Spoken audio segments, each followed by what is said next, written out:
नमस्कार दोस्तों, मैं विक्रम सिंह स्वागत करता हूं आप सबका अपने channel Y T Vicky tag पर। दोस्तों, जैसा कि आप जानते हो, हमने बायोलॉजी शुरू कर रखी है और बायोलॉजी ये उन हर स्टूडेंट के लिए इम्पोर्टेंट होने वाली है जो गवर्नमेंट एग्ज़ाम की तैयारी कर रहे हैं, जो एसएससी एग्ज़ाम की तैयारी कर रहे हैं और जो रेलवे की तैयारी कर रहे हैं और भी अदर एग्ज़ाम है।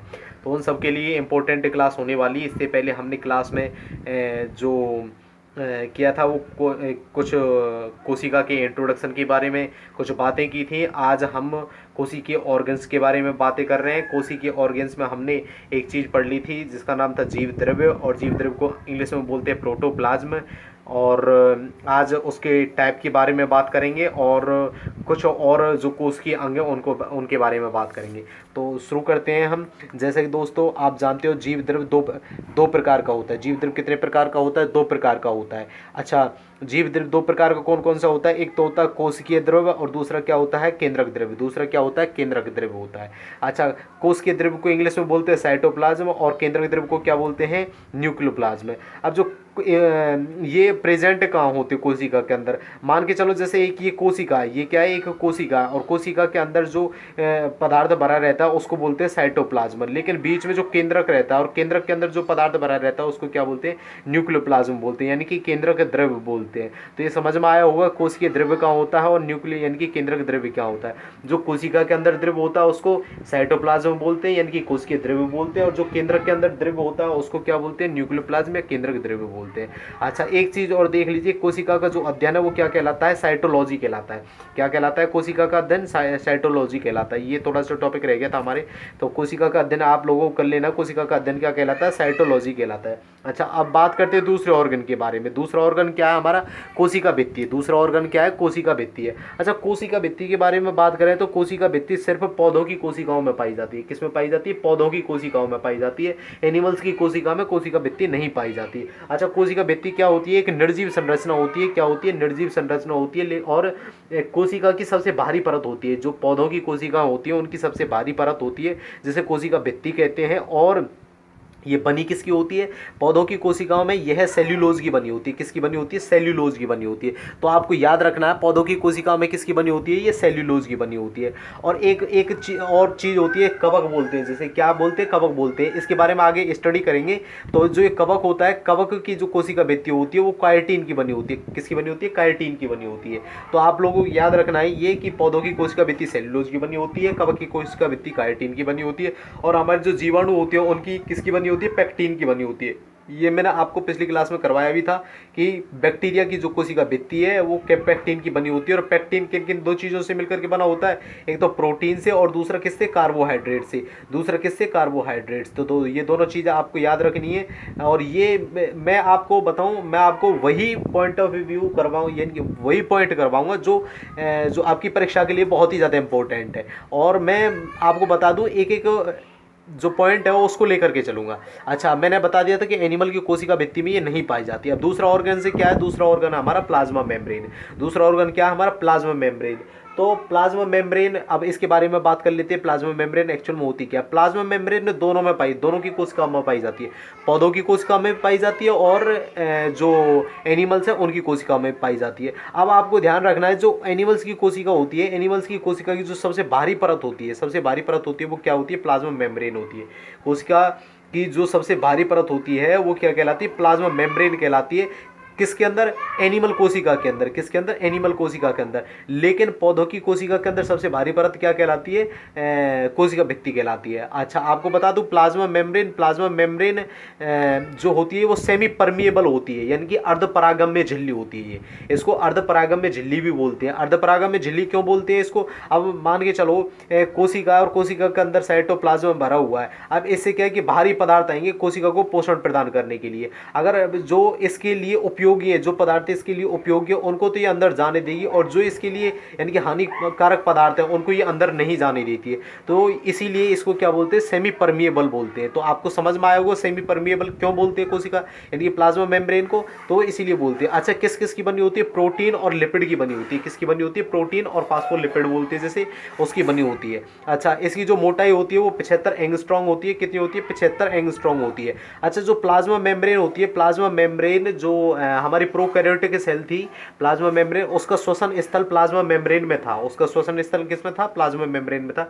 ये हमने पिछली क्लास में पढ़ लिया था। अच्छा, उसके बाद मैं आपको बता दूं जो प्लाज्मा मेम्ब्रेन है उसके बारे में कई अलग अलग साइंटिस्टों के अलग अलग मत थे, और उनमें सबसे ज़्यादा सही साबित मत हुआ था वो क्या हुआ था? Fluid mosaic model. कौन सा मत साबित बढ़िया हुआ था? यानी कि फ्लूइड मोज़ेक मॉडल। और ये किसने दिया था? दो साइंटिस्ट हुए, जिसका एक का नाम था सिंगर और दूसरे का नाम था निकालसन। दूसरे का नाम क्या था? निकालसन।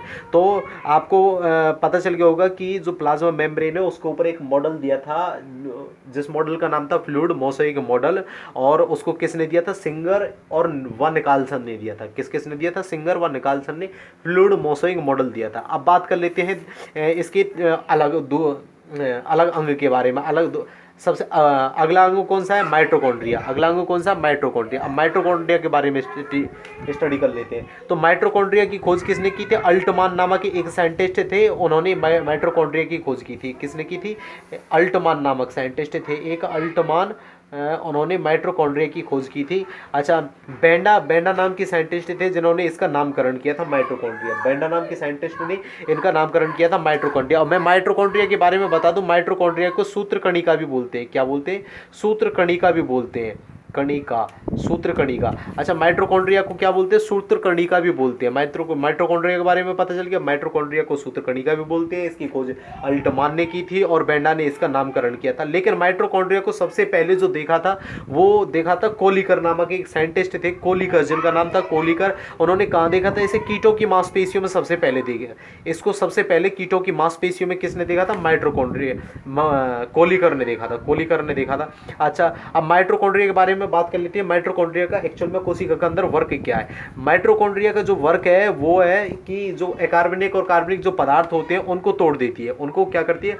वे पदार्थ टूट जाते हैं और जैसे ही टूटते हैं तो उनमें से ऊर्जा निकलती है। उनमें से क्या निकलती है? ऊर्जा निकलती है। और वो ऊर्जा किसके रूप में होती है? एटीपी के रूप में होती है। किसके रूप में होती है? एटीपी के रूप में होती है। तो ये आपको याद रखना है, हमारे जो बॉडी है उसके अंदर जो हमारी सेल्स हैं उनके अंदर जो ऊर्जा निकलती है वो एटीपी के रूप में निकलती है। और कहाँ से निकलती है? इनकी माइटोकॉन्ड्रिया के अंदर, जिनकी बनकर के तैयार होती है। जो ग्लूकोज है हमारा एक्चुअल में वो टूटता है पायरुविक एसिड में, और पायरुविक एसिड है जो हमारा वो एटीपी में टूट करके इनको ऊर्जा प्रदान करता है। क्या करता है? ऊर्जा प्रदान करता है। तो इसीलिए जब ये ऊर्जा प्रदान करता है, इसीलिए इसको क्या बोलते हैं? पावर हाउस ऑफ सेल बोलते हैं। इसको क्या बोलते हैं? कोशिका का पावर हाउस बोलते हैं। इसको क्या बोलते हैं? कोशिका का पावर हाउस या कोशिका का ऊर्जा ग्रह या फिर कोशिका के इंजन भी बोलते हैं। इसको क्या बोलते हैं? कोशिकीय इंजन भी बोलते हैं, कोशिका का इंजन। तो आपको ये चीज याद रखनी है, कोशिका का इंजन भी कहते हैं इसको, कोशिका का पावर हाउस भी बोलते हैं। तो दोनों चीज याद रखनी है आपको। अच्छा, मैं बोल दूं कोशिकीय जो श्वसन होता है, कोशिकीय श्वसन वो कहाँ होता है? माइटोकॉन्ड्रिया के अंदर होता है। इसको ऑक्सी श्वसन भी बोलते हैं। इसको क्या बोलते हैं? ऑक्सी श्वसन भी बोलते हैं। तो क्वेश्चन आ जाता है ऑक्सी श्वसन कहाँ पर कंप्लीट होता है? ऑक्सी श्वसन माइटोकॉन्ड्रिया में कंप्लीट होता है। तो ये चीज आपको याद रखनी है, ऑक्सी श्वसन कहाँ कंप्लीट होता है? माइटोकॉन्ड्रिया में कंप्लीट होता है। अच्छा, एक अगला पॉइंट क्या है कि इसके अंदर डीएनए पाया जाता है। इसके अंदर डीएनए भी पाया जाता है। डीएनए भी पाया जाता है। डीएनए इसके अलावा कहाँ का होता है? डीएनए इसके अलावा केंद्रक में होता है, और कहाँ होता है? और हरित लवक में पाया जाता है। आगे हम स्टडी करेंगे इसके बारे में भी। अच्छा, जो माइटोकॉन्ड्रिया को क्या कहते हैं? यूकोरियोटिक कोशिका। यूकोरियोटिक कोशिका कौन सी थी? जो विकसित कोशिका थी। उसके अंदर एक अविकसित कोशिका यानी कि प्रोकैरियोटिक सेल भी कहते हैं इसको क्या कहते हैं? माइटोकॉन्ड्रिया को कहते हैं कि भाई एक विकसित कोशिका के अंदर एक अविकसित कोशिका। तो इसका मतलब क्या हो गया? यूकोरियोटिक सेल के अंदर प्रोकैरियोटिक सेल का होना। ठीक है, तो माइटोकॉन्ड्रिया कहलाता है। अच्छा, माइटोकॉन्ड्रिया का जो आकार होता है वो किसकी तरह का होता है? छड़ की तरह का होता है। मैं आपको बता दूं, जो माइटोकॉन्ड्रिया कुछ इस तरीके से बनी होती है,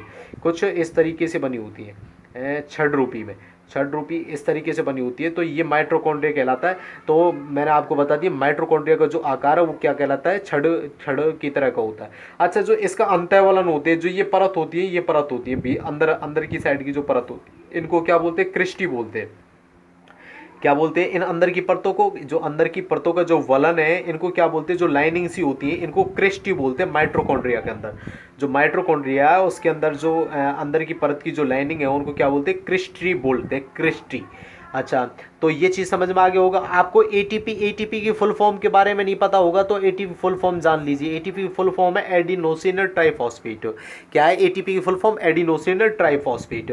तो हमने ये क्लास का जो माइटोकॉन्ड्रिया वो कंप्लीट कर लिया है। इसी तरीके से हम अगले और भी जो ऑर्गन्स है कोशिका के वो कंप्लीट करते रहेंगे। तो आप बने रहिए हमारे साथ में, और आपके जो मित्रगण हैं और भी जो तैयारी कर रहे हैं गवर्नमेंट एग्ज़ाम की, तो उनको भी बताइए।